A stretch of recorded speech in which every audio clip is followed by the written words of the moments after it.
जय हिंद। उत्तराखंड लोक सेवा आयोग ने उत्तराखंड पीसीएस की नई विज्ञप्ति जारी कर दी है, यूकेपीएससी 2025।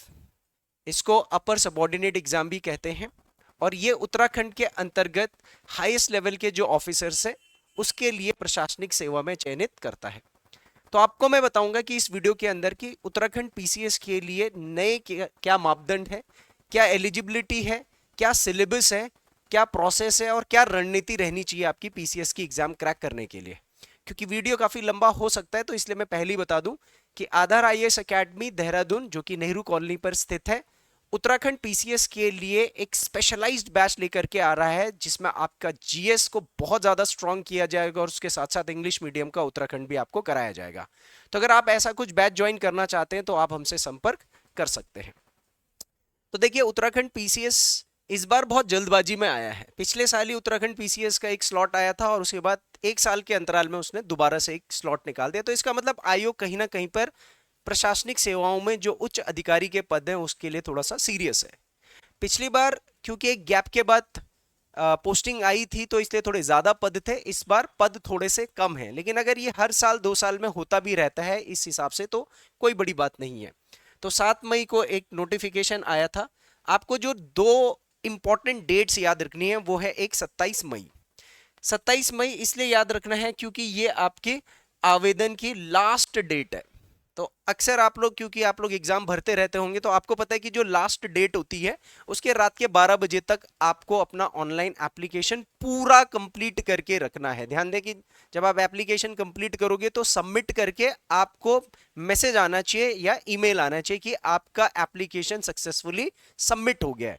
कई बारी बच्चे साइबर कैफेस वगैरह में फिल करते हैं तो वो सक्सेसफुली सबमिट नहीं करते हैं या फिर सर्वर एरर आ जाता है, उस वजह से उनका एप्लीकेशन पूरा होता नहीं है और वो ध्यान नहीं देते हैं कि मेरे को तो कोई मैसेज आया नहीं है तो चलो कोई बात नहीं, लेकिन बाद में पता लगता है कि एप्लीकेशन फिल नहीं हुआ है। तो 27 मई की रात को 12 बजे से पहले आप एप्लीकेशन फिल करेंगे, ठीक है। और ऑनलाइन पेमेंट जो आप इसकी एप्लीकेशन की करोगे उसकी भी लास्ट डेट 27 मई है, क्योंकि उसमें आपको 2 स्लॉट्स में एप्लीकेशन को के लिए ऑप्शन मिलेगा। एक तो आप जो जनरल डिटेल्स फिल करोगे उसको सेव करने के बाद आप पेमेंट्स बाद में भी कर सकते हो। ये जरूरी नहीं है कि जिस टाइम आप एप्लीकेशन भर रहे हो आपने पेमेंट उसी टाइम पर करना है। तो इस चक्कर में अक्सर बच्चे क्या करते हैं कि एप्लीकेशन तो सबमिट कर देते हैं और पेमेंट के लिए बाद में करेंगे, ऐसा वैसा करके डेट निकल जाती है। तो ध्यान दें, ट्राई करें कि एप्लीकेशन और पेमेंट का काम दोनों एक साथ करिए। तो पेमेंट की भी लास्ट डेट है 27 मई। अब बहुत इंटरेस्टिंग जो पार्ट है वो ये है जहां पर बच्चे ध्यान नहीं देते हैं। अक्सर बच्चे एप्लीकेशन भरने में गलतियां करते ही करते हैं। अब जब गलतियां करते हैं तो आप बार बार उसको, ऐसा तो है नहीं कि यूकेपीएससी ने आयोग की वेबसाइट 24 घंटे खोली रखी कि आप कुछ भी अपडेट कर एडिट करके अपना ठीक ठाक करेक्शन कर लो। एक बार एप्लीकेशन सबमिट हो जाएगी जब 27 तारीख के बाद पेमेंट होने के बाद, तो उसके बाद आपको कुछ दिनों तक कोई एडिट करने का मौका नहीं मिलेगा। लेकिन आपको एक मौका जरूर दिया जाता है। तो एक मौका आपको मिलेगा 3 जून से लेकर के 12 जून के बीच में। ये डेट बहुत अच्छे से अपने दिमाग में डालो। 3 जून से 12 जून के बीच में आप लोग अपनी एप्लीकेशन को एडिट कर सकते हैं, करेक्ट कर सकते हैं, इन केस जल्दबाजी में आपने कोई गलत इंफॉर्मेशन क्यों ना भर दी गई हो। इसके नीचे जो अति महत्वपूर्ण निर्देश है इसमें बहुत सारी ऐसी बातें बोली गई हैं एग्जाम के पॉइंट ऑफ व्यू से। ये सारी की सारी देखने की, मैं मतलब मेरे पॉइंट ऑफ व्यू से बताने की जरूरत नहीं है, लेकिन आप लोग या जो अभ्यर्थी हैं वो जरूर इनको देखेगा। इसके अंतर्गत जैसे कई सारी चीजें लिखी गई है कि आरक्षण का दावा करने वालों के लिए क्या नियमावली है, ठीक है। उसके बाद 27 मई तक सारी की सारी आपकी जो शैक्षिक अर्हताएं हैं उसकी एक डेट दे रखी कि आपकी जो एलिजिबिलिटी क्राइटेरिया है 27 मई तक वो पूरी हो जानी चाहिए। उसी के बाद आप जो एप्लीकेशन है वो भरेंगे तो आपको फायदा है। एज और आपका डिग्री, ये दो चीजें 27 मई से पहले आपकी पूरी आपके पास हाथ में होनी चाहिए। थर्ड ईयर वाले जो हैं उनके पास एटलीस्ट प्रोविजनल डिग्री होनी चाहिए, और जिनका एज कंप्लीशन होगा तो वो अभी यहाँ पर जो डेट दी गई है उसके हिसाब से आपका एज कंप्लीशन हो जाना चाहिए, ठीक है। उसके बाद फर्जी प्रमाण पत्र को लेकर के यहाँ पर बात की गई है कि अगर आपने फर्जी प्रमाण पत्र कोई जमा किया है, आपका ईवीएस का सर्टिफिकेट, एससी एसटी का सर्टिफिकेट हो या फिर राज्य आंदोलनकारी का सर्टिफिकेट हो, कोई भी आप ऐसा कोई सर्टिफिकेट जिससे कि आप बेनिफिट लेना चाहते हैं वो आपने डाला होगा और गलत पाया गया तो 5 साल तक आपको डी बार कर दिया जाएगा। आप कोई पेपर नहीं दे पाओगे उत्तराखंड के अंतर्गत। ठीक है, ऑनलाइन जो net banking, debit card, credit card या यूपीआई के माध्यम से भी आप फीस सबमिट कर सकते हो, ये बात लिखी गई है इसके अंतर्गत। और उसके बाद इसमें यह भी लिखा गया है कि एडिट या करेक्शन करने के लिए सिर्फ और सिर्फ आपको एक बार मौका मिलेगा 3 जून से लेकर के 12 जून के बीच में। कितनी बार मिलेगा? देखिए यहां पर लिखा हुआ है, यहां पर लिखिए, यहां पर लिखा हुआ है, क्या लिखा हुआ है? केवल एक बार पुनः लिंक खोला जाएगा। और ये लिंक कब खुलेगा? आपका 3 से 12 जुलाई। तो इस वाले पॉइंट पर आपको बहुत ज्यादा थोड़ा सा ध्यान देना है। कई बच्चे इसमें कंफ्यूज हो जाते हैं, सही ध्यान नहीं दे पाते हैं कि क्या करना है क्या नहीं करना है। ठीक है, उसके बाद इसी तरीके से और भी बहुत सारी चीजें इसके अंदर लिखी गई हैं। एप्लीकेशन को किस तरीके से फिल करना है, किस तरीके से नहीं। और एक इंपॉर्टेंट चीज, जब भी आप अपना एप्लीकेशन कंप्लीट करोगे उसका प्रिंट आउट निकालना जरूरी है। ठीक है, आपको प्रिंट प्रीव्यू का ऑप्शन देगा, प्रिंट का ऑप्शन देगा, ईमेल पे सेंड करने का ऑप्शन देगा, पीडीएफ के फॉर्मेट में। आप उसको नजरअंदाज नहीं करेंगे। क्यों आप उसको नजरअंदाज इसलिए नहीं करोगे? क्योंकि कल की डेट में अगर आपका एप्लीकेशन रिजेक्ट हो जाता है तो फिर आपके पास प्रूफ क्या है कि मैंने तो सही भरा था। और सर ये डिजिटल युग है, टेक्नोलॉजी का युग है, इसमें आपने क्या एप्लीकेशन भरी और कंप्यूटर के सर्वर ने क्या उठा लिया है उसमें भी गलतियां होती है। और सरकारी चीजें हैं तो इसमें, सरकारी चीजों में तो ये चीजों में गलती होती ही है। तो इसलिए आपका साल बर्बाद ना हो सकता, आपका लास्ट अटेम्प्ट हो या कुछ भी हो सकता है कि हो सकता है इसी अटेम्प्ट में आपका भाग्य खुलना हो और एप्लीकेशन रिजेक्शन की वजह से ये आप एग्जाम में नहीं बैठ पाए, तो ये आपके साथ बहुत बड़ा दुर्भाग्य होगा। इसी तरीके से पेपर प्रिंट आउट, पेपर में कितने क्वेश्चन किस तरीके से भरना है, ये सारी की सारी चीजें इसमें दे रखी हैं। और यहां पर बोल दिया गया है कि अभ्यर्थियों को महत्वपूर्ण सूचनाएं ईमेल और एसएमएस के माध्यम से दी जाएगी। तो अपना मोबाइल हमेशा वही नंबर दीजिए जिस नंबर को आप रेगुलरली यूज करते हो, और ईमेल को भी आप रेगुलरली चेक करते रहा करो, क्योंकि आज की डेट में बच्चे जो हैं वो ईमेल चेक वगैरह करते नहीं है, जिस वजह से उनको थोड़ा सा नुकसान हो जाता है।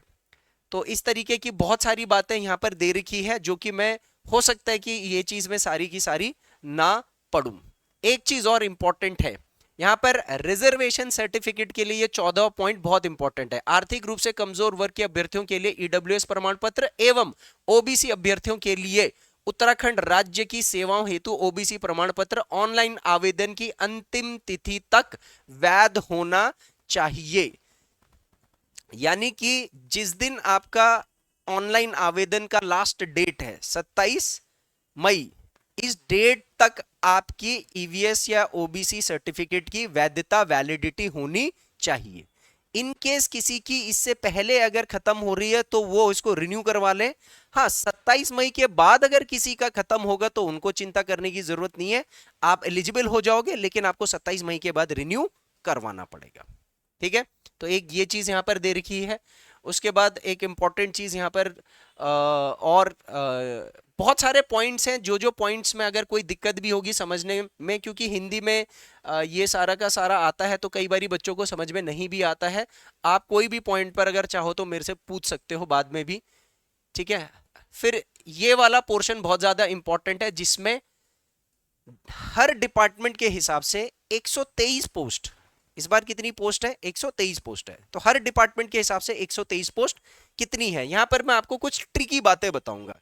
खास तौर पर जो यहाँ पर हॉरिजॉन्टल यानी क्षैतिज आरक्षण होता है महिलाओं को, कई बच्चों को, जनरल वालों को खास तौर पर ये होता है कि यार हमारे लिए जनरल के लिए कितनी सीटें मिलेंगी, यहाँ सारी रिजर्वेशन, हॉरिजॉन्टल रिजर्वेशन या वर्टिकल रिजर्वेशन जो हो उन सबको दरकिनार करके भी कितनी सीटें यहाँ पर मिल रही हैं, तो ये सब कैलकुलेट हो जाता है।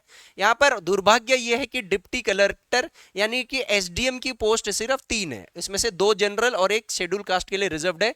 यहाँ पर राज्य आंदोलनकारी के लिए कोई रिजर्वेशन नहीं है। पुलिस उपाधीक्षक यानी कि डीएसपी के पोस्ट के लिए 7 रिक्तियां हैं। तो इस तरीके से अलग अलग पोस्ट की आप चेकआउट कर सकते हो कि आप लोगों को कौन से विभाग में इंटरेस्ट है, वरीयता आप देना चाहते हो कहीं पर अगर सिलेक्शन में। वैसे तो टॉप पोस्ट जो होती है हर कोई वही प्रेफर करता है।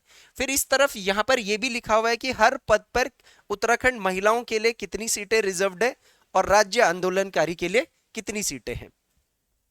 तो ये सारे के सारे विभाग, पदों के नाम, उनका वेतनमान ये भी लिखा गया है।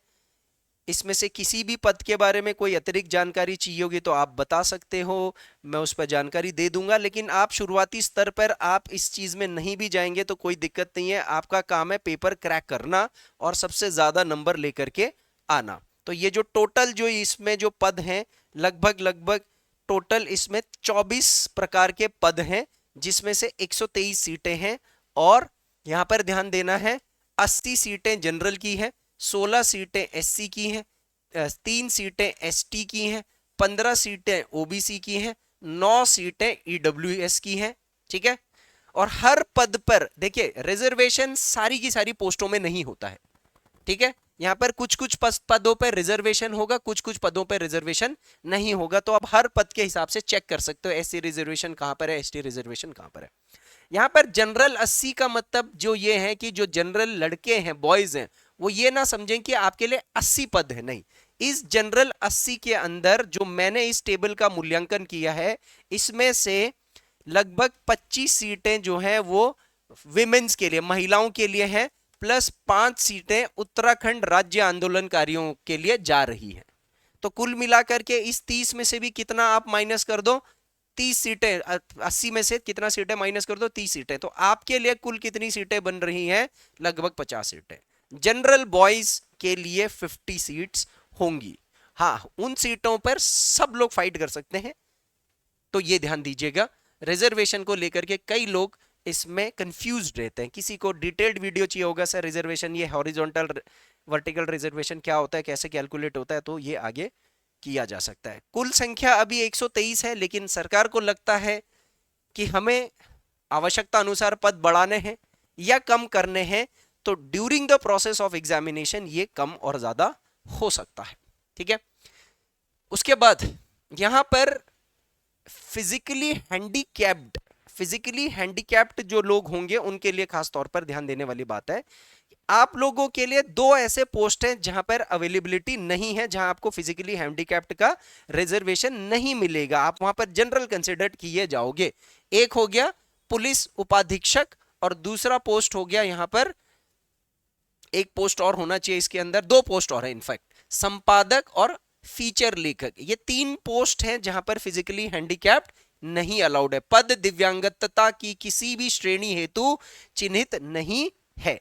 बाकी सब में अलग अलग कैटेगरी में जिनकी जो भी फिजिकली हैंडीकैप्सी का सर्टिफिकेट होगा, वो यहां पर अपने हिसाब से, जो आपने जिस टाइप का सर्टिफिकेट बनाया होगा फिजिकली हैंडीकैप्ड का, फिजिकली हैंडीकैप्ड आंख की बीमारी, नाक की बीमारी, कान की बीमारी, विकलांगता के और जो बीमारियां होती हैं उनके हिसाब से ये सर्टिफिकेट्स आपके होते हैं। तो ये हर बच्चा अपने हिसाब से चेक कर सकता है। जिसने नहीं बनवाया है वो कृपया करके पहले ही इन सर्टिफिकेट्स का इंतजाम करेंगे, क्योंकि आवेदन से पहले सारे सर्टिफिकेट्स आपके पास होने चाहिए। हर प्रकार के रिजर्वेशन या विशेष प्रावधान के सर्टिफिकेट्स की जो प्रारूप है, फॉर्मेट है, वो सबसे नीचे आपको दे रखा है। ऑलरेडी है तो अच्छी बात है, नहीं है तो आप वो कर सकते हैं। यहां पर पद कोड भी दिए गए हैं, तो आप अपने हिसाब से जहां जहां पर पद कोड की आवश्यकता पूछी गई होगी वो पद कोड आप बहुत ध्यान से देख करके भरेंगे। अच्छा देखिए, ऐसा नहीं है कि ये जो 123 पोस्ट हैं, इन सब 123 पोस्टों पर हर कोई अप्लाई करेगा पोस्ट के हिसाब से, नहीं। कुछ ऐसी पोस्टें होंगी जहां पर विशेष अर्हता यानी कि विशेष एलिजिबिलिटी वाले को ही वहां पर प्रेफरेंस दी जाएंगी, वो उन्हीं को लिया जाएगा। जनरल ग्रेजुएट जो होगा, जो जनरल ग्रेजुएट जैसे हम कह जाते हैं, जैसे बीएससी हो गया या बीए हो गया या बीकॉम हो गया, हो सकता है उसके अलावा भी कुछ आपसे अर्हता मानी गई हो। तो कुछ ऐसे पोस्ट होते हैं, जैसे किसी पर लॉ की डिग्री आपसे मानी गई होगी, जैसे यहाँ पर सहायक निदेशक है, तो ये भारत में विधि द्वारा स्थापित किसी मान्य वाणिज्य या सीए अकाउंटेंट, जैसे सहायक निदेशक में आपसे चार्टर्ड अकाउंटेंट सीए का आपसे डिग्री मांगा जा सकता है, ठीक है। कहीं कहीं पर आपसे लीगल, ये आप अपने हिसाब से ये चेक कर सकते हो, इसमें तो शायद मैं बहुत डिटेल में चला जाएगा। आप देख सकते हैं कि कौन सी पोस्ट के लिए कौन सी डिग्री की आवश्यकता है, और अगर आपके पास वो है तो अच्छी बात है, आप उस पोस्ट के लिए वरीयता में आ जाएंगे। कहीं पर आपसे होटल मैनेजमेंट का डिग्री हो सकता है, कहीं से लॉ का डिग्री हो सकता है, कहीं पर आपके पास कृषि का डिग्री हो सकता है। ये सारी की सारी चीजें यहाँ पर हर एक पोस्ट के लिए जहां पर चाहिए है वो मेंशन कर रखा है। तो इस वाले कैटेगरी में तो यही सब है। अब इसके बाद यहां पर जो अगली चीज आपको पता होनी चाहिए वो पुलिस उपाधीक्षक पद, डीएसपी के पोस्ट के लिए फिजिकल भी आवश्यकता है, फिजिकल मापदंड। तो वो आपको दे रखा है कि सामान्य वर्ग और अन्य वर्ग के लिए 167.7 सेंटीमीटर पुरुषों की हाइट और महिलाओं की हाइट 152 सेंटीमीटर, अनुसूचित जाति की हाइट 160 सेंटीमीटर पुरुष, 147 महिलाएं, और पर्वतीय क्षेत्र वाले जो हैं उनके लिए रिलैक्सेशन होगा 5 सेंटीमीटर के आसपास का, 162.6 सेंटीमीटर पुरुषों की हाइट और महिलाओं की 147 सेंटीमीटर। इसके हिसाब से आप अपनी हाइट, जो भी आपकी हाइट है वो आप एक बार सरकारी मानकों द्वारा सरकारी संस्थानों से चेकआउट करा सकते हैं। और इसी के लिए डीएसपी के लिए सीने का भी माप होना चाहिए, पर यह सिर्फ पुलिस में पुरुष अभ्यर्थियों के लिए है। अनुसूचित जाति और पर्वतीय क्षेत्र के लिए रिलैक्सेशन है 76.5 सेंटीमीटर छाती बिना फुलाए, फुला करके 81.5 सेंटीमीटर, और जनरल या और इनके अलावा औरों के लिए है 78.8 सेंटीमीटर छाती बिना फुलाए, और छाती फुला करके ये हो जाएगा आपका 83.8 सेंटीमीटर। अगर आपकी छाती इतनी नहीं है और सोच रहे हैं कि पुलिस में भी लग जाए नंबर, तो फिर आपको फिर पेपर में चाहे आपके नंबर होंगे उस कट ऑफ के लिए, लेकिन आपको वरीयता नहीं दी जाएगी। फिर आप बिना, जहां पर छाती इतनी लंबी चौड़ी चौड़ी नहीं चाहिए वहां काम चल जाएगा आपका। लेकिन कोशिश करिए आप हर जगह पर स्वस्थ हो। शारीरिक वजन केवल महिला अभ्यर्थी के लिए है न्यूनतम 45 किलोग्राम। पुरुषों के लिए शारीरिक वजन नहीं है, क्योंकि ये तो समझ के चल सकते हैं कि पुरुषों का वजन 45 किलो से तो ज्यादा ही होगा। आंखें आपकी 6x6 होनी चाहिए पुरुष, ये जो है ये आपके पुलिस के लिए होगा। नाउ अगली चीज जो सबको याद रखनी है वो है एज। सबसे बड़ी दिक्कत आती है काफी सारे बच्चों को यहां पर एज को लेकर के। न्यूनतम आयु सीमा 21 और अधिकतम आयु सीमा 42, यानी कि मिनिमम एज आपकी 21 और मैक्सिमम 42।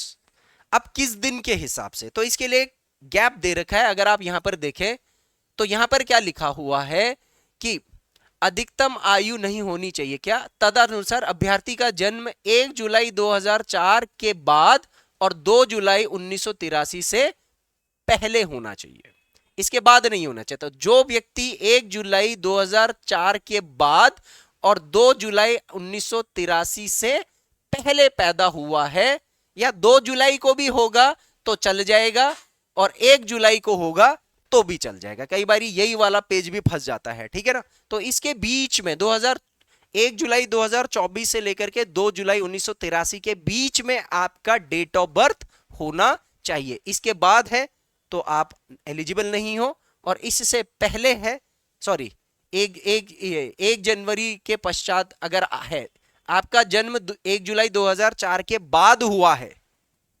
तो नहीं होगा, क्योंकि 21 साल नहीं बनेगी, और 1983 से पहले होगा तो भी नहीं होगा, आप 42 एक्सीड करोगे। ये जनरल की एज लिमिट है, ठीक है।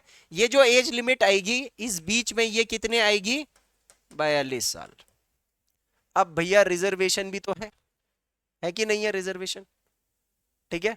तो अब रिजर्वेशन का किसी भी सेक्टर में, क्षेत्र में जो ये रिजर्वेशन है, SC ST OBC EWS, ठीक है, और फिजिकली हैंडीकैप्ड, स्वतंत्रता सेनानी, इन सब के लिए 5 साल का रिलैक्सेशन है। तो 42 और 5 कितने हुए, उनके लिए 5 साल तक का रिलैक्सेशन दिया जाएगा। यहां पर दे रखा है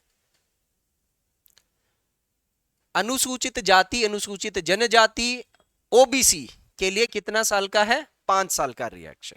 उसके बाद अगला शासन है समूह के अंतर्गत आयु सीमा 5 वर्ष। उत्तराखंड के दिव्यांग, तो हैंडीकैप्ड वालों के लिए भी कितना छूट है, 5 साल का है। स्वतंत्रता संग्राम सेनानी, उत्तराखंड के स्वतंत्रता संग्राम सेनानी के आश्रित अभ्यर्थियों के लिए, यानी कि जिन लोगों के फ्रीडम, ये उत्तराखंड के जो भी स्वतंत्रता संग्राम में जो लोग होंगे उनकी पीढ़ियों को जो मिलेगा वो कितना, 5 साल का उनको भी छूट मिलेगा।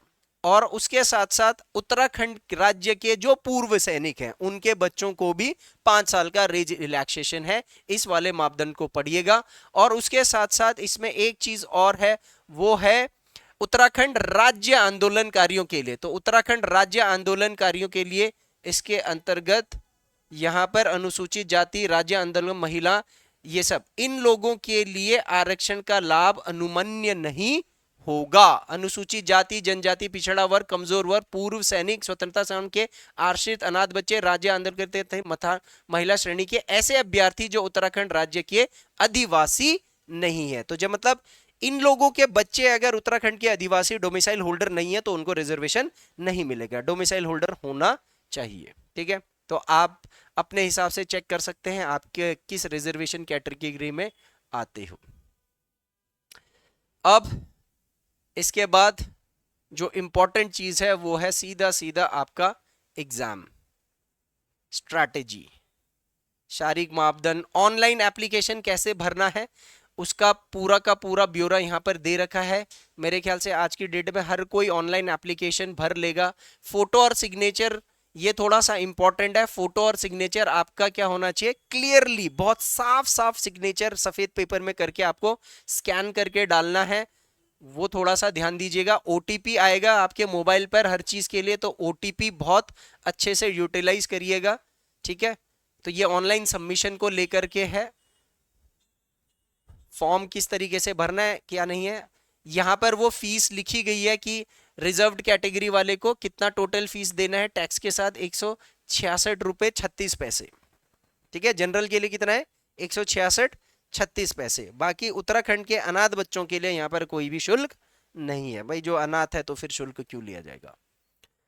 तो आवेदन के टाइम पर आपसे फीस भी लिया जाएगा। उसके साथ साथ प्रारंभिक परीक्षा हेतु, अब ये सबको पता है कि उत्तराखंड पीसीएस में पहले प्री होगा, फिर मेंस होगा, फिर इंटरव्यू होगा। ठीक है, तो अब जो सबसे बड़ी चीज है, पेपर क्रैक होगा, फॉर्म अच्छे से भर गया है, सारी चीजें आपने, सारे दस्तावेज अपने बनवा लिए हैं टाइम पर, सारी की सारी चीजें कर दी हैं।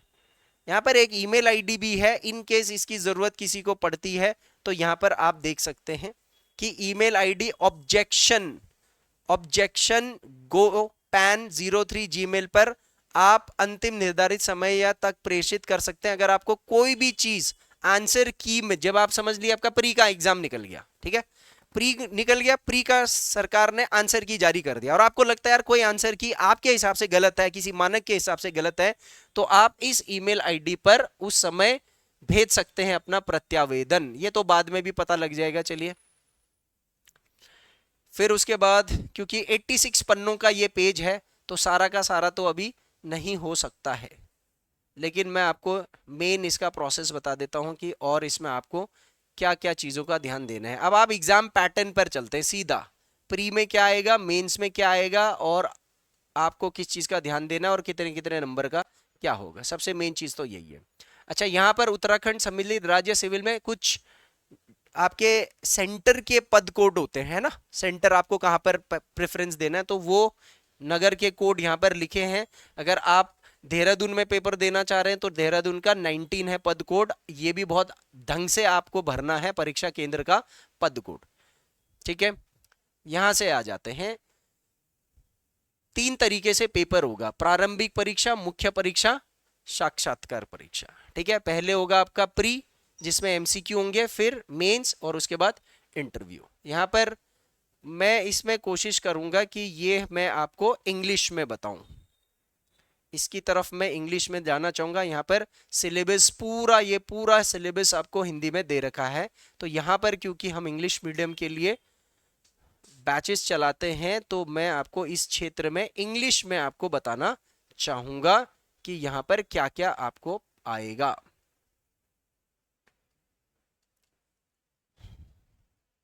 ये आपका मेंस का पूरा हिंदी में ये बताया जा रहा है। तो यहाँ पर हम इंग्लिश के पैटर्न से थोड़ा सा यहाँ पर देखेंगे कि क्या आपका पेपर का स्ट्रक्चर रहेगा, क्या सिलेबस रहेगा। यहाँ पर आ जाइए, ठीक है जी। So Uttarakhand combined state civil upper subordinate examination includes 3 levels. 3 level है, पहला है प्री ऑब्जेक्टिव, दूसरा है मेंस और तीसरा हो गया आपका इंटरव्यू। ध्यान दे, पीसीएस का पेपर कई बच्चे सोचते हैं कि यार प्री की तैयारी कर लेते हैं। प्री की तैयारी करके कुछ नहीं होने वाला है। आप अगर एक सीरियस पीसीएस के स्टूडेंट हैं तो आपको मेंस की तैयारी के हिसाब से पढ़ना है। एटलीस्ट जीएस और उत्तराखंड का जीएस आप शुरू से ही जीएस और उत्तराखंड जीएस एक्सट्रीम पर जाकर के पढ़ो, उच्च स्तर पर जाकर के पढ़ो, तभी जाकर के फायदा होगा। क्योंकि अब क्या हो रहा है कि पीसीएस का पेपर बहुत तेजी तेजी से आ रहा। हो सकता है आपको मेंस के लिए 4 महीने मिले, 5 महीने मिले, टाइम ना मिले, तो उस बीच में आप कैसे मेंस के लिए इतना सारा प्रिपरेशन कर पाओगे। तो जीएस और उत्तराखंड आपका पहले से ही अच्छा होना चाहिए। तो जो प्री एग्जाम होगा, एक ही दिन पेपर होता है और 2 पेपर होते हैं उस दिन। फर्स्ट पेपर होता है आपका जनरल स्टडीज का और सेकंड पेपर होता है आपका जनरल एप्टीट्यूड का, जिसको आप मैथ समझते हैं। लेकिन यहाँ पर मैथ समझने की गलती ना करें, मैथ्स के बहुत कम क्वेश्चन होंगे, यहाँ पर रीजनिंग और एप्टीट्यूड के ज्यादा क्वेश्चन होंगे। तो यहाँ पर 150 नंबर का पेपर होगा, 1 मार्क्स का 1 क्वेश्चन। तो टोटल कितने मार्क्स का हो गया यहाँ पर? 150 मार्क्स का, ठीक है जी। दोनों पेपर का मार्किंग स्कीम अलग अलग है। ये भी 150 मार्क का है, दूसरा पेपर भी 150 मार्क का है। लेकिन पहले पेपर में 150 क्वेश्चन होंगे और दूसरे पेपर में 100 क्वेश्चन होंगे। क्योंकि आपको पता है कि एप्टीट्यूड के पेपर में सोचने का टाइम भी बहुत ज्यादा चाहिए ना, तो इसलिए उसके क्वेश्चंस कम होते हैं। यहां पर दूसरे पेपर में हर एक क्वेश्चन 1.5 नंबर का होगा, लेकिन पहले पेपर में 1 नंबर का। दोनों पेपर को करने के लिए आपको 2-2 घंटे का टाइम मिलेगा। तो 2 घंटे आपके खोपड़ी की ब्लास्ट हो जाएगी, ये समझ लीजिएगा, इतने गर्म हो जाएगी। सबसे पहले आपका ये वाला पेपर चेक होगा। इस पेपर में अगर आपके 33% आते हैं, यानी कि 49.5 मार्क्स, 49.5 मार्क्स अगर आते हैं, तो आप क्वालिफाई हो जाओगे। और जब आपका ये पेपर क्वालिफाई होगा, तब ये पेपर चेक होगा। और तब पहला पेपर जो जीएस का पेपर है, इसी से आपका कट ऑफ निकलेगा। तो जो सेकंड पेपर है, ये सिर्फ आपको क्वालिफाई करना है, 33% या उससे ऊपर लाना है, और फिर कट ऑफ आपका निकलेगा इस पेपर में, जो 110, 115 ऐसा हो सकता है। कम से कम 150 में से, 150 सवालों में से आपके 120-25 सवाल होने सही हैं। क्योंकि कुछ कटेंगे, 1/4 कटेगा, यहां पर 1/4 नंबर आपका यहां पर नेगेटिव मार्किंग भी होगा। ये याद रखिएगा, नेगेटिव मार्किंग भी है, तो इसीलिए क्वेश्चंस की एक्यूरेसी होनी बहुत जरूरी है। यहां पर लिखा हुआ है कि यहां पर जो भी क्वेश्चन पे होगा उसमें 1/4 आपका ये वाला हो या ये वाला हो, दोनों में नेगेटिव मार्किंग होगा। And merit list will be prepared on the basis of marks obtained in the first question paper. पहला यानी कि जीएस का जो पेपर होगा, उसमें जो मेरिट बनेगी, उसी के हिसाब से आप मेंस के लिए जाओगे। ये क्वेश्चन इतना समझ में आता है सबको? अब बात करते हैं किसकी? मेंस की। स्टैंडर्ड के हिसाब से 4 महीने का टाइम मिलना चाहिए मेंस के लिए, लेकिन उत्तराखंड में कुछ ना कुछ होता रहता है, तो इसलिए 6 महीना 8 महीना भी मिल सकता है, भाग्य अच्छा हो तो। पर जितना जल्दी पेपर हो जाए उतना सही रहता है। अब मेंस है जहां से पीसीएस बनेगा कोई। यहां पर एक पेपर आपका जनरल हिंदी का होगा, क्योंकि हमारा उत्तराखंड राज्य हिंदी बाहुल्य राज्य है, तो हर अधिकारी के लिए हिंदी आनी चाहिए। वो चेक करने के लिए ये पेपर होगा 3 घंटे का, 150 नंबर का। फिर एक पेपर होगा अलग से एस्से का, जो कि 3 घंटे का होगा, 150 नंबर का। एस्से जो हिंदी वाला है तो वो हिंदी में लिख सकता है, और जो इंग्लिश वाला है वो इंग्लिश में लिख सकता है। उसके बाद जनरल स्टडीज के कुल 5 पेपर हैं, सॉरी 6 पेपर हैं, ठीक है। कितने पेपर हैं? 6। GS1 में हिस्ट्री, ज्योग्राफी, मेजरली हिस्ट्री और ज्योग्राफी आएगी। अब इसमें 70% और 30% का जनरली रेशियो फॉलो होता है।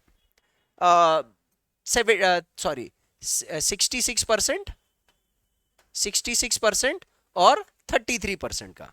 यानी कि जो भी ये पेपर है, इसमें 1/3 क्वेश्चंस आपके उत्तराखंड से जुड़े हुए आएंगे मेंस में। और ऐसे ही आपका प्री में भी होगा। प्री में जो हमने 150 नंबर का पेपर किया है ना, उस 150 नंबर के जीएस के पेपर में 150 में से 50 क्वेश्चन उत्तराखंड से जुड़े हुए आएंगे और 100 क्वेश्चन आपके बाकी जीएस और करंट अफेयर से आएंगे। ये बात समझ में आ रही? क्लियर है? यहां पर कोई दिक्कत तो नहीं है?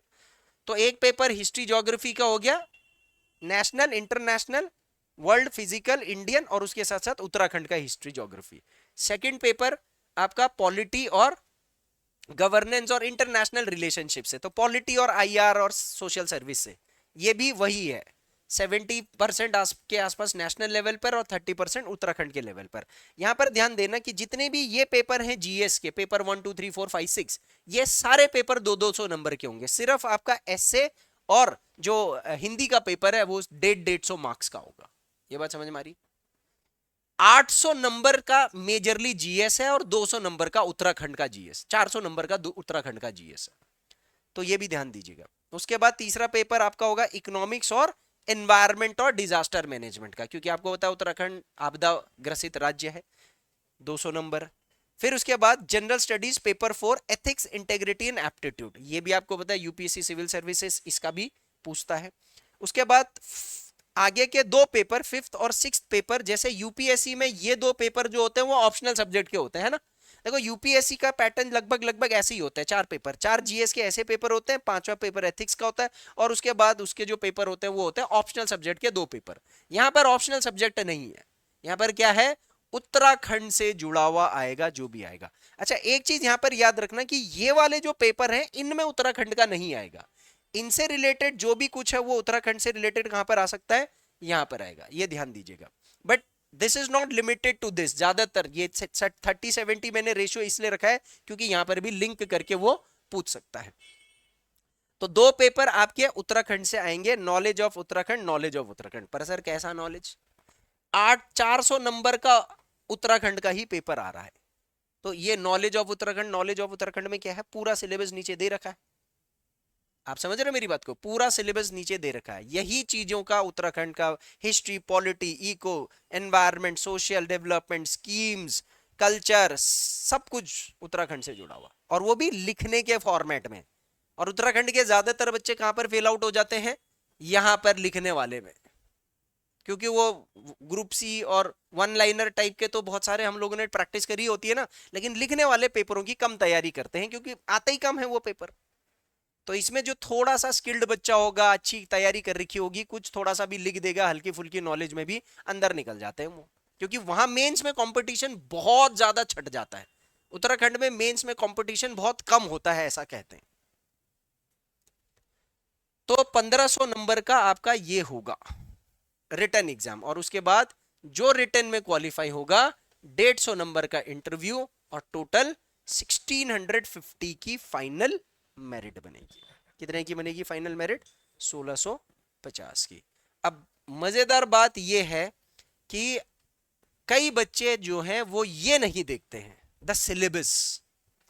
हालांकि सिलेबस एक जनरल चीज है, इसके बाहर भी आ सकता है, लेकिन मैं ये बोलता हूं कि कोई भी पेपर के लिए पहले एक बेस सिलेबस, बेसिक सारे सब्जेक्ट्स को खत्म कर दो, उसके बाद आप इस शीट को पकड़ो, और जो जो आपने इस शीट से नहीं पढ़ा है उसको अलग से आप कवर करते रहो, कवर करते रहो, कवर करते रहो। प्री के टॉपिक्स खत्म हो गए तो प्री के लिए तैयार हो जाओ, और मेंस का टॉपिक आते आते जो जो टॉपिक्स आपके बच गए हैं इसमें से देख देख करके वो आप करते रहो।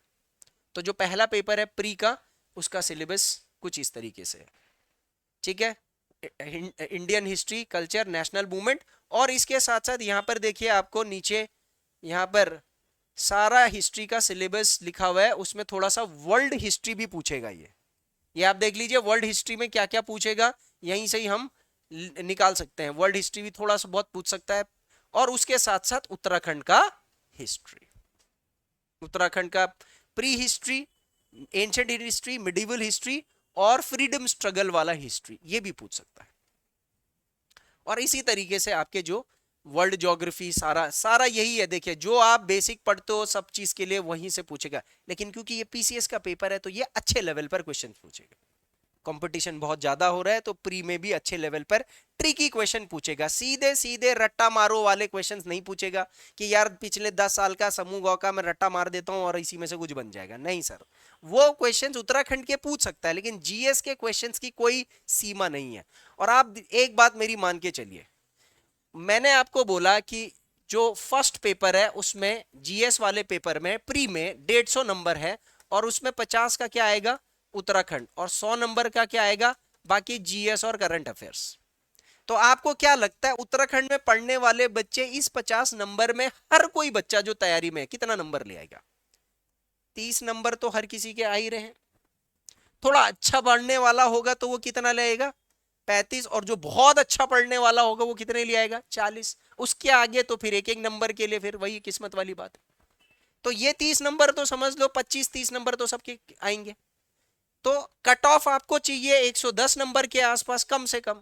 तो आपको यहां पर 30 में से कितना चाहिए? 70 से 80 नंबर आपको जीएस में चाहिए सर।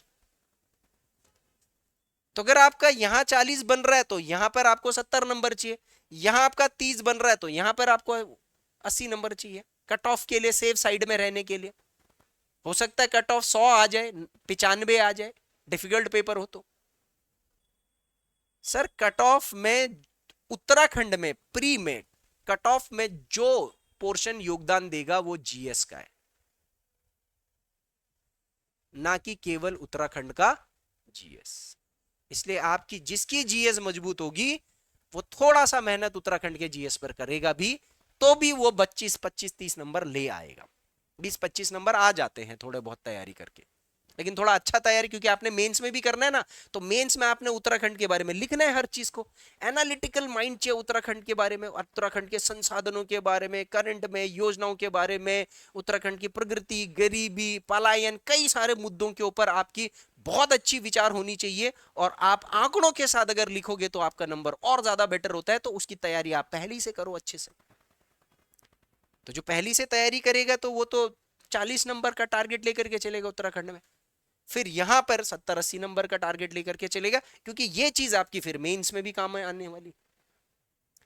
जिसका जीएस स्ट्रांग होगा उसका उत्तराखंड वैसे ही इजी हो जाएगा, क्योंकि उसके जीएस के कॉन्सेप्ट्स इजी होंगे तो उत्तराखंड के कॉन्सेप्ट उसको इजीली समझ में आ जाएंगे, फैक्ट समझ में आ जाएंगे आराम से। नहीं तो आपको रट्टा मारते जाना पड़ेगा, रट्टा मार करके होगा नहीं, क्योंकि अधिकारी लेवल का पेपर है। अधिकारी जो हमें चाहिए वो रट्टा वाले तो चाहिए नहीं है, दिमाग वाले अधिकारी चाहिए ना। आपके सामने कई सारी चुनौतियां आएंगी। तो अब उत्तराखंड आयोग पहले के मुकाबले अब बहुत अच्छा होता जा रहा है, और हर पेपर में वो अपनी एक मिसाल पेश कर रहा है। जबकि हमारा पीसीएस का स्तर देखें तो यूपी पीसीएस के साथ आप तुलना करिए, आप और राज्यों के पीसीएस के साथ तुलना करेंगे तो फिर भी बहुत कम है लेवल। यूपी पीसीएस के सामने तो कुछ लेवल है ही नहीं। इसी तरीके से प्री का ये सारा पॉलिटी का सिलेबस आपको दे रखा है, उसके साथ साथ उत्तराखंड का पॉलिटी, कॉन्स्टिट्यूशन, इसकी पूरी बात करेगा यहाँ पर। ये देखिए पंचायती राज, पब्लिक पॉलिसी, ये सारी चीजें, पॉलिटिकल सिस्टम ऑफ उत्तराखंड। यहाँ पर फिर उत्तराखंड का भी यहां से क्वेश्चन पूछेगा। उत्तराखंड से क्या पूछ लेगा? गवर्नर से सवाल पूछ लेगा, लेजिस्लेचर से सवाल पूछ लेगा, चीफ मिनिस्टर से सवाल पूछ लेगा, एडवोकेट जनरल से सवाल पूछ लेगा, वर्तमान में कौन है इसको पॉलिटी के साथ, कॉन्स्टिट्यूशन के साथ लिंक करके पूछ लेगा। बहुत सारे तरीके से यहाँ पर बच्चा थोड़ा सा प्री में ठीक ठाक एनालिसिस नहीं कर पाता है। ग्रुप सी के लिए तो हो जाता है, लेकिन पीसीएस के लिए थोड़ा सा रीच, आपको अपनी रीच, उत्तराखंड की ज्ञान की रीच बढ़ानी पड़ती है आपको। फिर इकोनॉमिक्स का सब्जेक्ट भी इसमें आएगा, पूरा का पूरा आप देख लीजिए, ये इकोनॉमिक्स का भी पूरा का पूरा सिलेबस है। तो सिलेबस के लिए हम एक पूरा का पूरा अलग से वीडियो बना सकते हैं, है ना। ये पूरा सिलेबस के लिए हम एक अलग से वीडियो बना सकते हैं। ये प्री का सिलेबस है, आप देखिए ये सारा प्री का सिलेबस है ये, और सेकंड पेपर का सिलेबस है। देखो सेकंड पेपर का सिलेबस में थोड़ा सा आपको बताना चाहूंगा। जो सेकंड पेपर है आपका मैथ्स रीजनिंग वाला, प्री का 150 मार्क्स का आएगा, 100 क्वेश्चन आएंगे, 2 घंटे का टाइम मिलेगा। 80 क्वेश्चन 2 हिस्से में होंगे, ये 80 क्वेश्चन और 20 क्वेश्चन। 80 क्वेश्चन आपका मैथ्स रीजनिंग से रिलेटेड होगा, और 20 क्वेश्चन 30 नंबर का हिंदी और इंग्लिश से रिलेटेड होगा। हिंदी इंग्लिश भी पूछेगा, देखो थोड़ा सा, थोड़ा हिंदी थोड़ा इंग्लिश। अब आप देख लिया इसने क्या दिया, एप्टीट्यूड। इसमें true false statement, syllogism, analogy, mirror विरर, ये रीजनिंग है, ये रीजनिंग है ना। Communication and interpersonal skill, word building, coding, decoding, numerical operations. ये न्यूमेरिकल ऑपरेशन सिर्फ थोड़ा सा मैथ्स है, बाकी रीजनिंग है। Logical and analytical ability, statement, argument, assumption, statement, course of action, conclusion, theme detection, venn diagram, arithmetic number series, arithmetic reasoning. यहां भी आपका रीजनिंग ज्यादा है। जो लोग सिविल की तैयारी करते होंगे सी सेट में, उनके लिए थोड़ा सा इजी रहेगा। Decision making and problem solving, हाँ यहां पर थोड़ा सा कुछ कुछ टॉपिक मैथ्स के हो सकते हैं, बाकी ये भी सारा रीजनिंग है। उसके बाद general mental ability, direction, direction हो गया, social intelligence, emotional intelligence, critical thinking, puzzle. एक एक कीवर्ड को आप किसी सीसेट की किताब में डालो या नेट पे डाल करके देखो इसमें कैसे क्वेश्चन होते हैं। सीधा आर.एस. अग्रवाल या आर.एस. शर्मा लेकर के मैथ्स मत पढ़ने लग जाओ, यहाँ पर मैथ्स कम आएगी। यहाँ पर ये रीजनिंग और एडवांस रीजनिंग जो है वो ज्यादा आएगी। फिर numerical identification, number and their classification, test of divisibility of number, general properties of divisible, prime number, यहां पर थोड़ा सा मैथ्स है आपके लिए, है ना। और उसके बाद स्टैटिस्टिक्स का भी थोड़ा, चार्ट ग्राफ टेबल का कोई क्वेश्चन दे देगा, जो आप एनसीईआरटी में जैसे पढ़ते हो ना, चार्ट ग्राफ टेबल से हम समझते हैं कई सारी चीजों को, वो यहाँ। तो आप बताओ इस पूरे पेपर के अंदर मैथ्स कितना है? हार्डली मैथ्स का बेस होगा, लेकिन मैथ्स का डायरेक्ट यूटिलाइजेशन कम होगा। बट सर आयोग का कभी कोई भरोसा नहीं रहता, वो मैथ्स भी दे देता है कई बार काफी सारा। आयोग का कोई नहीं है, but as per the syllabus, syllabus के हिसाब से मुझे मैथ्स ज्यादा नहीं दिख रहा है, बट मैथ्स का उपयोग यहां पर हो रहा है। यूनिट 2, अब इसी सेकंड पेपर के अंदर प्री में जो बच गए 80 क्वेश्चन के बाद 20 क्वेश्चन बच गए जो 30 नंबर के होंगे, इसका ये वाला पोर्शन, एक इंग्लिश का पोर्शन होगा, एक पैसेज होगा, उसके कुछ क्वेश्चंस होंगे और कुछ क्वेश्चंस आपके ग्रामर से होंगे, vocabulary, antonym, synonym, one word वगैरह, ये 4 एक क्वेश्चन होंगे। हो सकता है एक ये हो, एक ये हो, एक ये हो, इस टाइप का फ्रेजल वर्ब वगैरह ये। और उसके बाद फिर अगले मतलब 10.5 नंबर का इसमें इंग्लिश है, और लगभग लगभग 13 एक नंबर का, 20 एक नंबर का आपका हिंदी होगा। 30 नंबर का आएगा ना ये, तो 20 एक नंबर की आपकी हिंदी होगी, 10 एक नंबर की यहाँ पर इंग्लिश होगी। हिंदी में भी वही आएगा, एक अपठित गद्यांश आएगा माने कि कॉम्प्रीहेंशन, उसके बाद फिर ग्रामर, ठीक है, कुछ ग्रामर, भाषा, लोकोक्ति, अलंकार, तत्सम, तद्भव, संधि, उपसर्ग, प्रत्यय, व्यय, संधि, समास, तो थोड़ा सा ये ग्रामर आएगा। तो आप अभी पहले स्तर पर प्री का थोड़ा सा एनालाइज करो, उसके बाद जाकर के फिर यहाँ पर इसने मेंस का पेपर दे दिया का सिलेबस। पहला पेपर मेंस में जनरल हिंदी है, दूसरा पेपर ऐसे है, उसके बाद फिर 4 पेपर, एक पेपर हिस्ट्री और वर्ल्ड ज्योग्राफी का है, एक पॉलिटी और कल्चर का है, इकोनॉमिक्स का है, इस तरीके से 4 है। एथिक्स का पेपर है, उसके बाद 2 पेपर उत्तराखंड का जीएस का होगा। मेंस के लिए आगे हम आने वाले उसमें और इसको समझ सकते हैं। कोई सवाल? किसी को कोई भी सवाल हो तो सीधे संपर्क कर सकते हैं, है ना। संपर्क करने के लिए आप हमारे offline centre Aadhaar IAS academy, Nehru colony, Dehradun में आप विजिट कर सकते हैं, ठीक है। और आप हमें संपर्क भी कर सकते हैं इस नंबर पर 6398730539 ये नंबर है, इस पर भी आप हमें संपर्क कर सकते हो। जय हिंद, शुभकामनाएं।